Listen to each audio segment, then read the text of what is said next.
जीवन की कहानी में बताया गया है। कल्कि अवतार की मतलब कहते हैं जो जगत गुरु श्री और श्री रामदत्त और द्वारा श्री कल्कि पुराण के द्वारा दिया गया प्रसिद्ध वरदान था।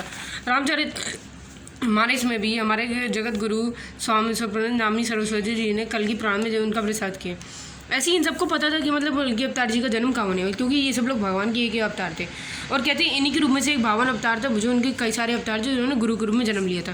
कहते हैं बाबा के रूप में इन्होंने मतलब ऐसे जन्म लिया था। तभी इन सब जितने ही बाबा इन सबको बाबा माना जाता है। कहते हैं इनके कब सारे अवतार थे, 12 कक्षक और कच्छप जैसे इनके रावण किसी अवतार हैं। कल्कि अवतार जी के बारे में बोला गया। कहते हैं बाल कृष्ण अवतार कलियुग के महाविष्णु अवतार थे और कल्कि अवतार हमारे जीवन में बहुत महत्व रखते हैं।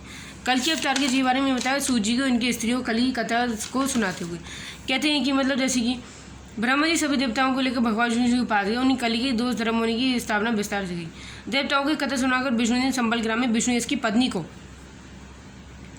सुमति की गर्भ से जन्म लिया, तो सिंह के राजा ब्रह्मदत्त की पत्नी कौमुदी की गर्भ से जन्म लेंगे। उनके माता पिता का नाम था श्री कल्कि जी के। उन्होंने ये भी बोला गया था कल्कि जी के माता पिता का जो नाम है, जैसे कि नामक दो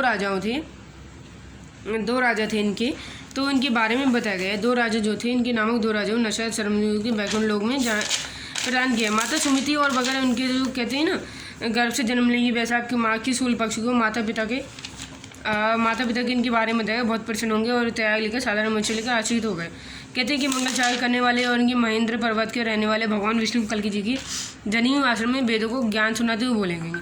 24 शक्तियों को उनको प्रदान किया जाएगा, धनपुर की प्राप्ति की जाएगी। कलियुग जी के द्वारा उनके दक्षिण पूर्व भगवान के परशुराम जी के शिव जी को प्रसन्न करते हुए जब आप पृथ्वी पर धर्म स्थान करेंगे तो मेरी गुण दक्षिणा मिल जाएगी इनको। उन्होंने ये भी बोला था। और कलियुग जी को वरदान देते हुए शंकर जी ने उनको वो दिया था वरदान। पार्वती और शंकर जी जब प्रकट हुए थे तो उनके गुरु अशव कुछ जाने वाली पृथ्वी और भाग लेके और मतलब महान भयंकर रत्नश्रु तलवार प्रदान की थी कल्कि जी को, जिससे वो घोड़े पे आएंगे और तलवार लेके हमारे यहाँ जन्म लेंगे। अब वीडियो पसंद है तो लाइक